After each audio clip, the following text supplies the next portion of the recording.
मैया की जय। बोलो गंगोत्री धाम की। आज हम गंगोत्री धाम के दर्शन में आए हैं और इस पवित्र कृष्णा आश्रम में हैं। यहाँ पे स्वामी जी निवास कर रहे हैं, जो कि काफ़ी वर्षों से यहाँ तपस्या कर रहे हैं और उनकी साधना से ये जगह बहुत ही प्रज्वलित हो रही है। आप स्वामी जी से हम कुछ पूछते हैं।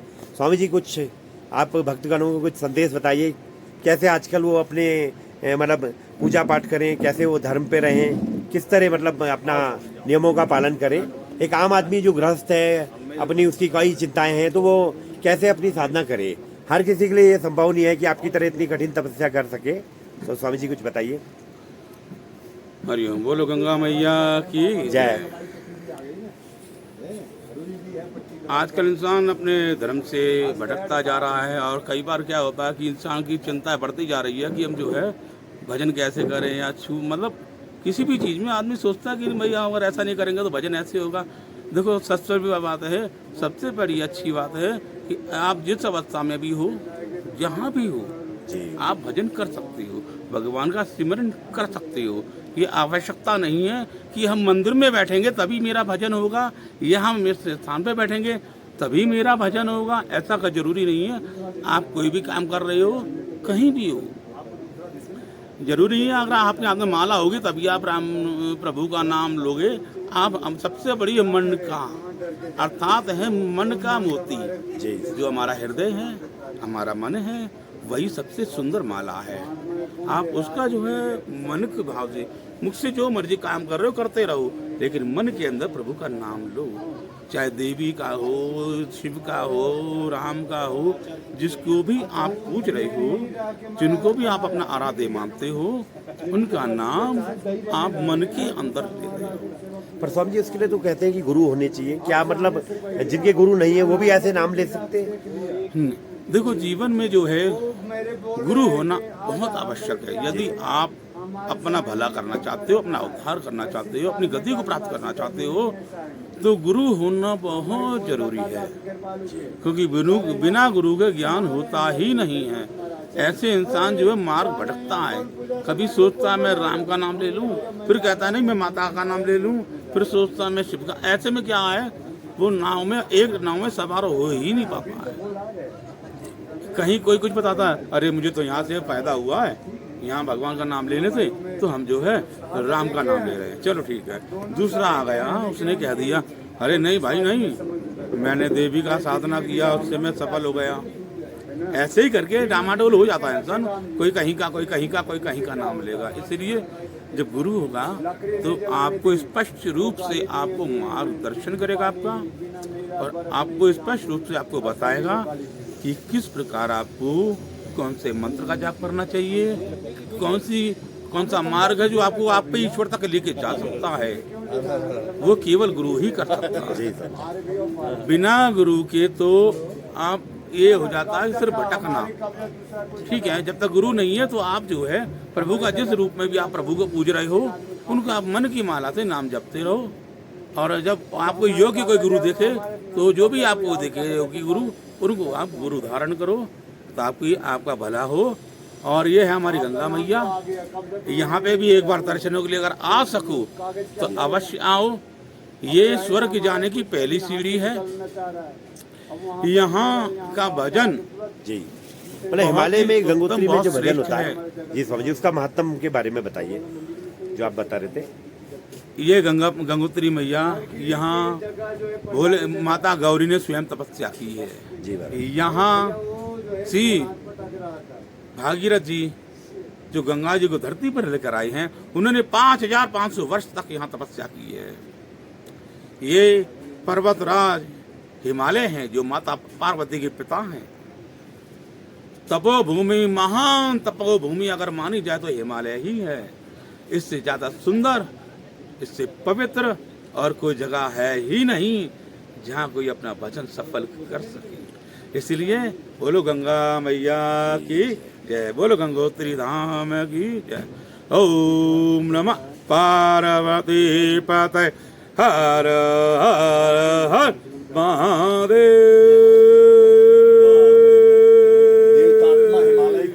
पर स्वामी जी कुछ ऐसा बताइए कि भाई आम आदमी को कैसे विश्वास होगी ईश्वर का उपस्थिति है, भगवान है, उसके जीवन में मतलब वो कैसे माने, कैसे स्वीकार करें कि ईश्वर है? ये भी कई लोग प्रश्न पूछते देखो हैं। विश्वास, आपको ये कैसे विश्वास हुआ कि हवा चल रही है? आपको ये कैसे विश्वास हुआ कि मैं वहां जाऊंगा तो वहां मेरा काम बनेगा, वहां मुझे धन मिलेगा या मेरा कोई कार्य बनेगा? कैसे? क्योंकि आपकी आत्मा, आपने उसको विश्वास करने की कोशिश की है, हवा को महसूस किया है, फूलों में खुशबू होती है जी, तो उसको सूंघते तो महसूस किया है। उसी प्रकार परमात्मा हमारे साथ अंतरिक्ष रूप से रहता है। हम जैसा कर्म करते हैं उसी प्रकार हमारे सामने वही फल स्वरूप आता है, ना कि हमें कोई और देता है। अगर कोई देने वाला है तो हमारा कर्म है। आप परमात्मा पे विश्वास करेंगे तो परमात्मा आपको स्पष्ट रूप से महसूस होगा। जब आप विश्वास ही नहीं करेंगे, सबसे बड़ी ताकत है विश्वास। आप 1000 माला फिर लोग विश्वास नहीं है तो आपकी 1000 माला भी किसी काम की नहीं है। बहुत बढ़िया। यदि आपने सच्चे मन से विश्वास किया है तो बेशक एक ही माला फेरो, वो 100 माला के समान है। जैसे कि एक अबोध बालक होता है, उसे अच्छे बुरे का नहीं पता होता, उसका मन एकदम पवित्र और सच्चा होता है। जब वो भगवान को पुकारता है सच्चे दिल से तो भगवान उसकी फटाफट सुन लेते हैं। कई बार आपने एक्सीडेंट में देखा होगा कि बच्चे इतनी जोर से गिरते हैं पर उन्हें जरा सी भी खरांच नहीं आती, चोट नहीं आती, तो इसका रीजन क्या है? बड़े बड़ों को इतनी भारी भारी चोटें लग जाती हैं और बच्चों को नहीं लगती, तो इसका रीजन क्या है? तो इसका रीजन यही है। पर उस समय धरती जो है, जिस कठोर है, ये स्वयं इतनी कोमल हो जाती है, बच्चे को अपनी आगोश में समा लेती है। बच्चा उसी समय खेलता है, मुस्कुराता है, क्योंकि अंतरिक्ष रूप से परमात्मा स्वयं उसका साथ देता है। उसी प्रकार आप भी अबोध बालक के समान सच्चे मन से जब आप एक माला भी अगर फेरते हो तो 100 माला के समान मानी जाती है, यदि आपने सच्चे मन से परमात्मा को पुकारा है। बोल सच्चे दरबार की जय। सभी भक्तों को आशीर्वाद है, साधुवाद है। सभी लोग सच्चे मन से परमात्मा को याद करो। जरूरी नहीं पूरे दिन याद करो जी स्वामी जी। जब आपको समय मिले तब आप भगवान भजन करो। जिस समय आपने भगवान का भजन कर लिया वही समय सबसे सुंदर है। समय मुहूर्त देखने की जरूरत नहीं है। जिस समय आपने भगवान का नाम ले लिया वही समय समझो उसी समय सुंदर हो गया वो। जी जी स्वामी जी। अच्छा स्वामी जी, यहाँ कहते हैं हिमालय में जैसे आप जब तक करते हैं तो ये हजारों गुना फल देता है, ये बात सही है? हाँ, अगर आप हिमालय पर इस गंगोत्री धाम में एक माला, हाँ आप बाहर बैठ के 150 माला का जाप करते हैं जी, और गंगोत्री में एक माला का जाप करते हैं तो वो 150 माला के समान है, बल्कि उससे भी अधिक है। जी जी। लेकिन सबसे बड़ी चीज है विश्वास। यदि आपका विश्वास नहीं है, मानसिक रूप से खाली सोच रहे हो हाँ जाप हो जाएगा, जाप हो जाएगा, तो भैया वो तो करना नहीं करना एक बराबर। हृदय से विश्वास करो, मन भाव से, सच्चे मन से। जी, जब सच्चे मन से विश्वास करोगे तो वो एक एक मण का बड़ा सुंदर रंग लाएगा। बहुत बहुत धन्यवाद स्वामी जी, आपने बहुत ही अच्छा बताया भक्तगणों को। जी स्वामी जी धन्यवाद। और अभी फिर से आपको कृष्णाश्रम के यहाँ दर्शन कराते हैं। ये महाराज जी थे जो अपने 100 वर्षों से ऊपर, जिन्होंने बहुत ही कठोर तप किया है गंगोत्री क्षेत्र में, और एक श्रद्धा विश्वास की परम मूर्ति हमारे कृष्णायन महाराज जी रहे। और उन्हीं की इस पवित्र स्थल में से हम आपको सभी लोगों को याद करते हैं। और स्वामी जी जो अभी उनके उत्तराधिकारी हैं, महंत जी हैं, इनका भी स्वामी जी आप भी दर्शकों को कुछ आशीर्वाद दीजिए। कुछ गुरु महाराज जी की ना तपस्या भजन के आगे मैं कुछ बोल नहीं पाता हूँ और वाणी बंद हो जाती है।